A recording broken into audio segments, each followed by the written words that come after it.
Nous avons décidé de sortir le studio dehors et comme il fait beau, eh ben nous en profitons.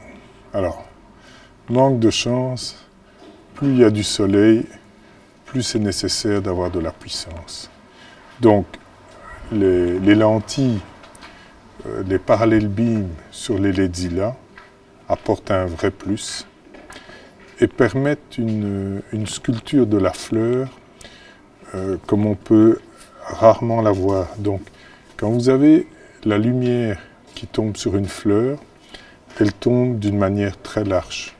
Quand on utilise le Dedolite par en dessous, on vient sculpter, on vient dessiner les bords de la fleur.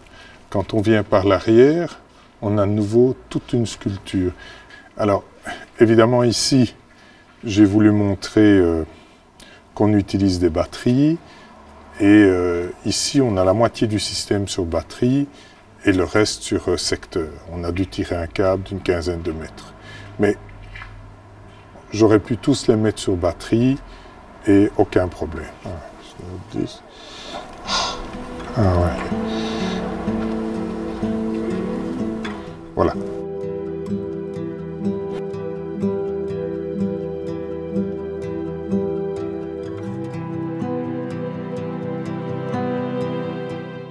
Alors, on s'attaque de nouveau par l'arrière de la fleur.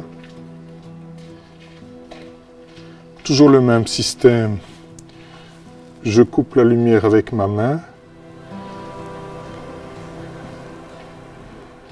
Et je vois vraiment l'effet.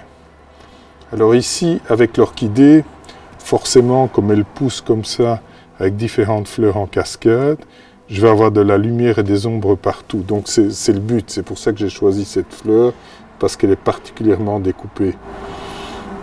Voilà. Maintenant, je vais rajouter la lampe qui va venir en dessous. Voilà. Et là, ben, je vais rajouter un multimiroir, un efflect, et je vais rajouter un doré. Je pourrais aussi bien prendre un argenté, parce que je peux aller encore plus chaud, puisque c'est déjà... Voilà. Et là, on voit vraiment... Je vais choisir où je mets ma lumière. La même chose derrière, je vais chercher... Ah!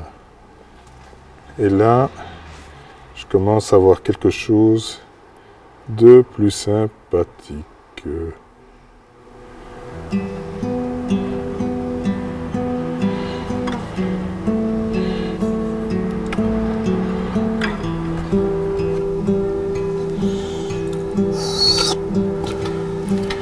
Et voilà, on a une fleur magique, éclairée de tous les côtés. En fait, c'est comme si on avait mis des réflecteurs sur les rayons du soleil, en plus petit.